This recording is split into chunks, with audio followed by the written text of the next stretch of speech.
அன்பு உறவுகளுக்கு இனிய வணக்கம். இன்று ஒரு அருமையான நாள், அருமையான திங்கள், ஞாயிற்று, அருமையான கிழமை, ஞாயிற்றுக்கிழமை. இந்த நாளில் எங்களுக்கு இப்படி ஒரு மகிழ்ச்சி பெருகும் நாளாக அமையும் என்று நாங்கள் சிறிதும் எண்ணி பார்க்கவில்லை.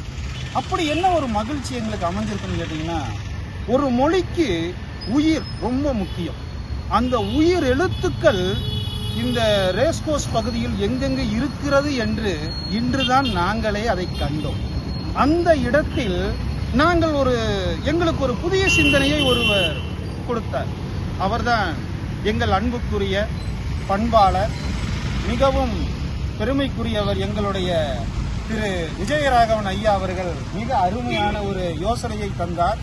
அந்த யோசனை என்னவென்றால், ஒவ்வொரு உயிரெழுத்து முன்னாடியும் நின்று அழகிய குரல்களை சொல்ல வேண்டும் என்பது. அந்த அழகிய குரலை யார் சொல்ல வேண்டும் என்று அவர் ஒருவரை தேர்வு செய்தார் பாருங்கள். அது அழகிலும் அழகு, பேரழகு.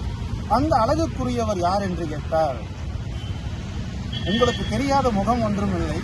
அவரை பற்றி சொல்ல வேண்டும் என்றால் சொல்லிக்கொண்டே இருக்கலாம். எனக்கு தெரிந்த அறிமுகம் அவர்தான். திருக்குறள் ஆய்வுக் கழகத்தின் நிறுவனர், தலைவர் திரு அன்வர் பாஷா ஐயா அவர்களை தேர்ந்தெடுத்தார். அவரை தேர்ந்தெடுத்ததில் என்ன சிறப்பு இருக்கு என்று சொன்னால், இப்போ ஆவில் எது தொடங்கும் அப்படின்னு கேட்டீங்கன்னா, ஒரு குரட்பா.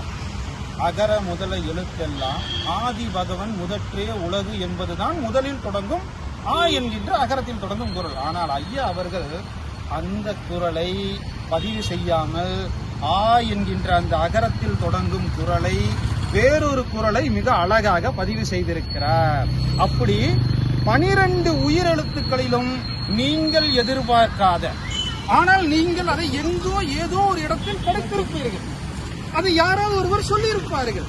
அதை இன்று இவர் மிக அழகாக சொல்லியிருக்கும் காட்சி மிக அழகானது. அது மட்டுமல்லாமல், நிறைவு செய்வதற்காக நாங்கள் ஒரு இடத்தை தேர்ந்தெடுத்தோம் பாருங்க. அந்த இடத்தில் அவ் என்கின்ற ஒரு உயிரெழுத்தை வைத்திருக்கிறோம். அதில் ஐயா அவர்கள் சொல்லியிருக்கிறார், வள்ளுவன் அவர்கள் அவ் என்கின்ற வார்த்தையை வைத்து குரட்பாவை தொடங்கவில்லை என்று. ஆனால் அந்த அவ்வை எப்படி உவமையாக கொண்டு குரல் சொல்ல வேண்டும் என்று மிக அழகாக சொல்லியிருக்கிறார்.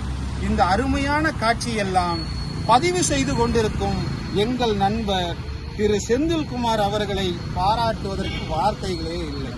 மிக அழகாக அவர் காணொளியை பதிவு செய்து கொண்டிருக்கிறார். இந்த காணொளியை நூல்காஞ்சி இலக்கிய பேரவையும் திருக்குறள் ஆய்வுக் கழகமும் திரு விஜயராகவன் ஐயா அவர்கள் நாங்கள் அனைவரும் இணைந்து இந்த நாளை மகிழ்ச்சி கொண்ட நாளாக மாற்றி அமைத்ததற்கு வள்ளுவன் குரட்பா ஒன்று எனக்கு இந்த இடத்தில் நினைவுக்கு வருகிறது.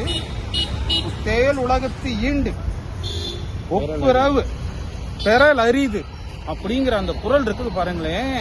அந்த குரலுக்கு ஈடு இணை இந்த மாபெரும் அறிஞர்கள், உலக நேயர்களுக்கு அனைவருக்கும் ஒரு இனிய செய்தி.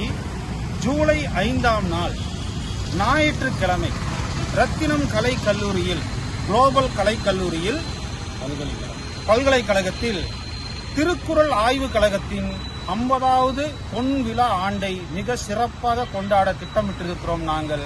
அந்த விழாவுக்கு நீங்கள் அனைவரும் அலைகடலென திரண்டு வந்து அந்த விழாவை மிகச் சிறப்பாக நடத்தி கொடுக்க வேண்டும் என்று வாழ்த்தி, நீங்கள்லாம் எங்களை வாழ வைக்க வேண்டும் என்று உங்களை அன்புடன் அழைக்கிறோம்.